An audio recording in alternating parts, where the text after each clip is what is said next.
つむり、何か強力なバックルはないのか。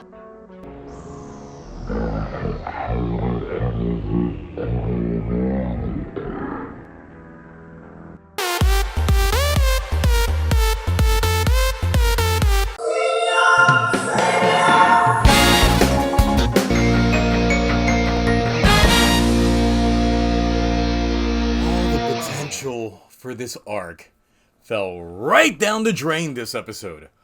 All those shenanigans undone and then redone. And also not nearly as many revived writers as I was hoping for. It's okay, small guy. I can do the review. Oh! Bye? Oh! Bye. Oh! Speak to me, Bye. Are we still getting paid for the full commentary? Well, it's Hasbro. So, no. Well, I guess I'm back alive again. Okay, well, this week's Geats brings us more issues. You know what? Let's just go ahead and get to the recap. Let's go. Keiwa's new world is here. Everyone's been brought back. Even Sarah and his parent, they're dead. Why is that?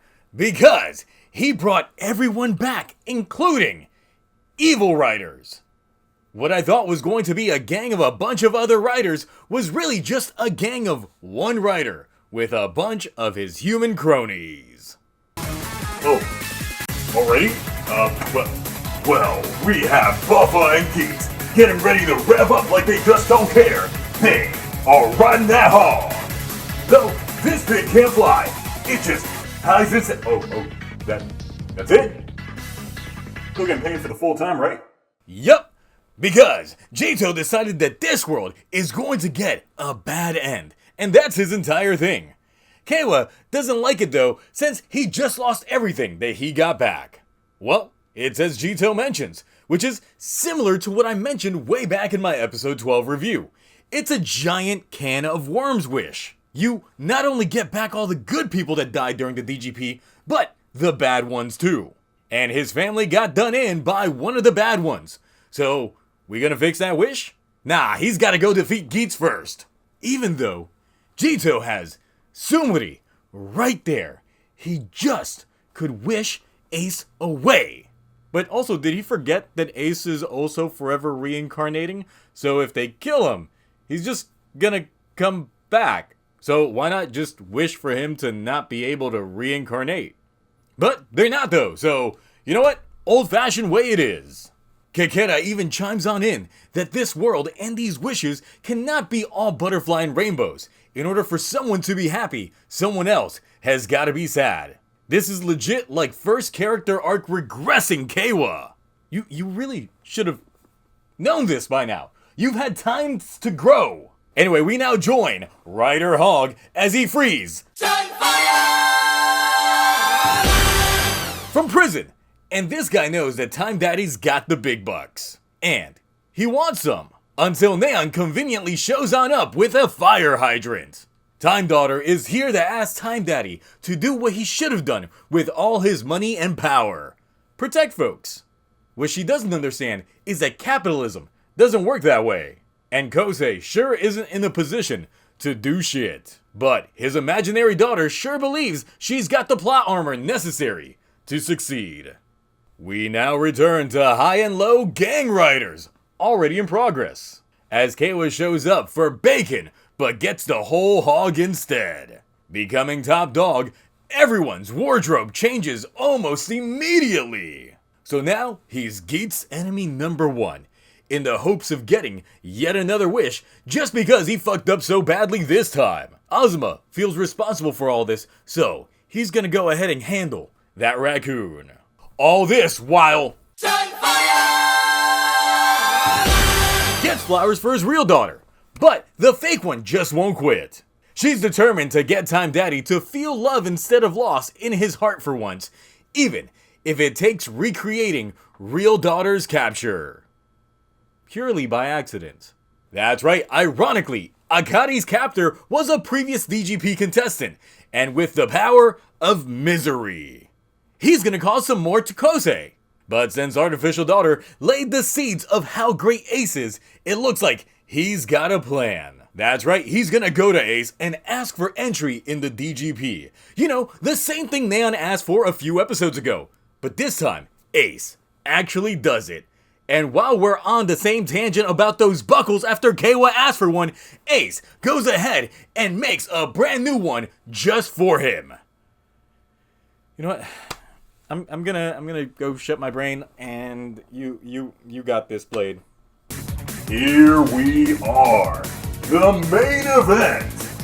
Showing up to the scene of the crime comes Old Man here to save the day, transforming into the gold-plated Yao-Go. You ever see an old man get beaten up, Blade?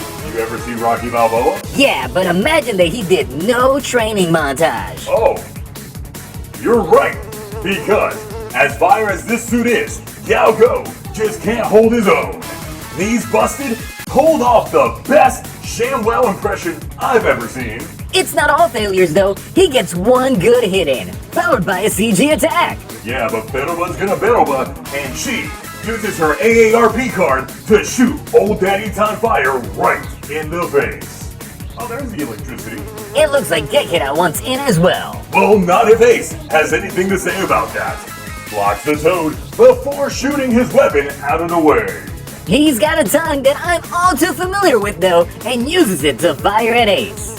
Now back to Daddy Abuse with point-blank range, giving him all the rage. Oh, that's the ending? Taking bets now. Time Daddy dies next week. Anybody? The preview shows that he's alive. God damn it. With this episode of Geats, we get the debut of some new writers, but more importantly, Go. So with that, let's talk forms. Pass, smash. Go has that nice gold and navy color scheming going for him, which is funny since that's the color scheming normally reserved for a 6 Sentai. But he got red instead last time, so he's earning those stripes. The helmet is of course taken from the movie Rider Seeker, with the horn swapped out for ears. The fantasy upper body is more proof on the last minute nature of things, since it's another retool from a previous fantasy power up, and of course them sleeves have a wholly live quality to them as well, so that form's gone. But with the paint job and all that going on, it makes this style just completely hit. It is pretty good. Rating time! See? I know, no build-up, right? Because a lot of people are just counting the days until Geats is over, as right now everything just seems to be speed running through setups that I wish had just happened sooner. That's probably going to be my biggest pain point this time around. And y'all already know what the deal is with these buckle shenanigans. Ace was not only able to make a brand new ID core from nothing, but a buckle that's never even been seen in the rotation for anyone else. What's funny is that we went for literal months without a single new buckle introduction, and now they're just force-feeding us a ton in the home stretch. Especially since you know that Buffa Ma'o is going to be showing up within the coming weeks. That's probably going to be shown in what, the episode 45 preview? Because the previews don't hold anything back now. Now, this wish I was completely hyped for, since it would allow for some plot points of the past to get some resolution. But they kickstarted things by introducing us 2 new guys, with one just becoming cannon fodder for Kawa, and another turning out to be a DGP contestant responsible for Akari's kidnapping. Now, the latter is weird because it doesn't seem to address whether or not the guy became a writer before or after the kidnapping. I don't think Kosei ever even knew the identity of the guy responsible for the kidnapping to begin with. But you would think with his sponsor powers that he would have tried to get some of that information. This week though, he finally becomes a writer, and once again, this just feels a little too late. Dude gets wrecked by Armed Hammer like, come on now. Did you not learn nothing from your time in prison? But then again, I guess he was probably just in solitary confinement, given that when he got busted out of jail, he was looking pretty casually dressed.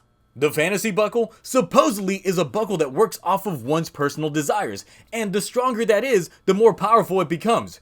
Which, I guess means that Time Daddy barely cares about Neon. But maybe it's through the buckle itself that he's able to remake her ID core. Either that or his ID core magically becomes hers. And I was thinking that he was gonna die next week in order to advance Neon's character. But nope, he's in the hospital next week. So I guess say hi to Daichi for me. Which is another thing. Of course, with the remade world, Daichi's tree is all gone. This entire guy's driving force sapped away instantly, including the memories he ate up. His mini Jamatos, gone as well. Who knows if he can even transform anymore, but I highly doubt that given the reset, he probably can still use his ID core and come back in a proper capacity. So there's still the potential for him to come back as another villain and just continue to wreck shit. I don't know. This current arc just is not going the way that I hoped it would. Since I thought that all these people hanging out with the gang writers were all writers, but they're just people. Which makes this just a little bit more bland in terms of scope of a real writer royale that just seems to be gone now.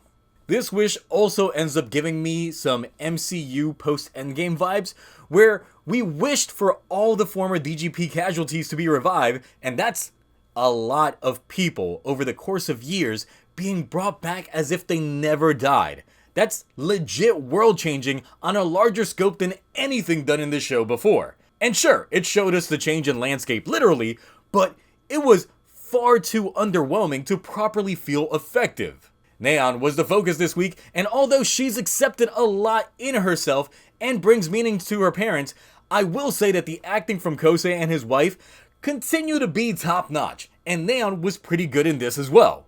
But as with the last few episodes, all this conflict resolution just feels way too late, which is the flaw a lot of these writer shows have been having recently. They just have too many characters to balance out a franchise that was structured around less than a handful of characters. Why this episode ranks higher than the last time is really the redemption arc for Time Daddy and trying to tie in the events of his past, all to be DGP related. And I know that there were some folks theorizing back then that Niram had Akari killed so Kosei would sponsor up, and it's completely possible that that is the case with the revelation of this new guy. Keiwa really sat on that wish for half a year and never really bothered to realize that reviving everyone would include the bad ones too. Like, after all the encounters that he had. God, that's something. Keiwa, just keep catching those L's. So, what did you think about this week's Geats? Time Daddy finally writering it up, Buckles being created from nothing, and when's Buffa's turn?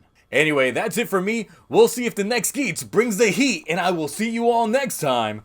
Bye.